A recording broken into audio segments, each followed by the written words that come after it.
கண்டாங்கி சேல கண்ணாடி வளவி ஒன்னால தானே அழகாச்சு போல என்னோட மனசு கண்ணி பார்க்க கலராச்சு. பரத் நினைக்கவே இல்லை 25 ஃபிலிம்ஸ் அதுக்குள்ளே இவ்வளோ சீக்கிரம் ஓடிடுச்சுன்ட்டு நம்பவே முடியல. டெஃபினட்டாக இந்த படம் வந்து உனக்கு ஒரு மிகப்பெரிய பிரேக் கொடுக்கும். ஆஃப்டர் எம்டன் மகன்கிற ஒரு கான்ஃபிடன்ஸ் இருக்குது. ஏன்னா யூஸ்வலாக வந்து சரி காமெடி நடிகர்கள் இருக்காங்க அவங்க பார்த்துக்குவாங்க அப்படிங்கிற மாதிரி இல்லாமல் ஹீரோவும் இறங்கி காமெடி பண்ணும்போது தான் வந்து அந்த படம் வந்து ஜெயிக்கும். அதுக்கு மிகப்பெரிய உதாரணம் வந்து இளைய தளபதி விஜய் அவர்கள், இன்னைக்கு சிவகார்த்திகேயன்லாம். அந்த வகையில் வந்து பரத்தும் வந்து சூப்பராக காமெடி சென்ஸ் உள்ள ஒரு ஆர்டிஸ்ட். ஸோ இந்த படம் அந்த வகையிலையும் வந்து ரொம்ப நல்லா வருங்கிற ஒரு நம்பிக்கை இருக்குது. பரத் அண்ணன் வந்து நான் பாடின பாடலுக்கு சூப்பராக லிப்பிங் பண்ணியிருக்காரு, செம்மையாக இருக்குது. அதை விட்டுருவாருன்னு பயமா தானே. அதான் ஏற்கனவே ஃபஸ்ட்டு பாட்டில் அதான் சொன்னேன், லிப்பிங் பண்ணாதீங்க யாரும் பண்ண, அப்போ தான் எனக்கு வாய்ப்பு கிடைக்கும். நீங்கள் சுகராக பண்ணிட்டீங்கன்னா என்ன கூட மாட்டாங்க, இவரே நல்லா பண்ணுற இவரே வச்சு பண்ணிக்கலாம், எதுக்கு கானா பாலா. என்னுடைய பேமெண்ட்டு தான் கட் ஆகும். இப்போ தான் நான் அது ஒரு வீடு ஒன்று வாங்கியிருக்கிறேன், வேறு பால் சீலிங் போன நிறைய ஒர்க்கெல்லாம் இருக்குது வீட்டில்.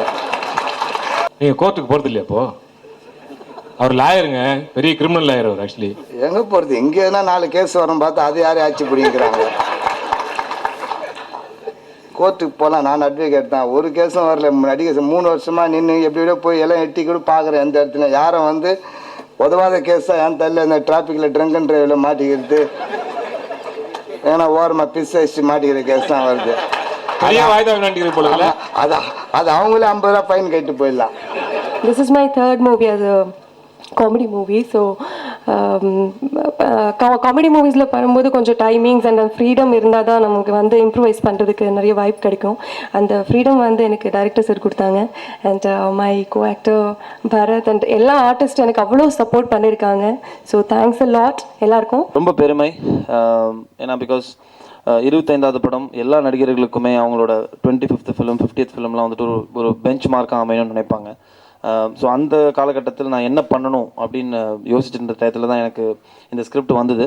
நீங்கள் பார்த்தீங்கன்னா கம்ப்ளீட்டாக ஃபுல் ஃபிலிம் வந்துட்டு உங்களுக்கு வந்துட்டு ஃபுல் ஒரு கம்ப்ளீட் பேக்கேஜாக இருக்கும். எல்லாருமே வந்துட்டு ஜனங்களுக்கு ரீச் ஆன நகைச்சுவை நடிகர்கள்.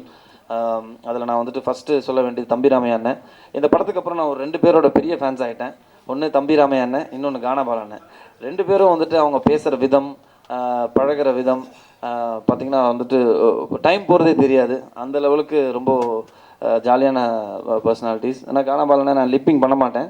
அடுத்த சாங்லேருந்து வந்துட்டு நீங்களே லிப்பிங் பண்ணிக்கோங்க. என் இனிய தமிழ் மக்களே, என் இனிய நண்பர் பாரதி ராஜா இங்கே இல்லை. அதற்காக அவர் உபயோகப்படுத்துகின்ற அந்த வார்த்தையை இங்கே இந்த இடத்திலே அவர் இருப்பதாக நினைத்து பிரயோகிக்கிறேன். படத்தின் பெயரே 5ஆம் தலைமுறை சித்த வைத்திய சிகாமணி. ஹாஸ்யம் நிறைந்த ஒரு சிரிப்பு படமாக இது இருக்கும். அது நன்றாக தெரிகிறது. நிச்சயமாக அமோக வெற்றி பெறும் என்று நம்பலாம். என்னுடைய வாழ்த்துக்கள், என்னுடைய ஆசைகள் இந்த படத்திற்கு. கண்டாங்கி சேல கண்ணாடி வளவி ஒன்னால தானே அழகாச்சு போல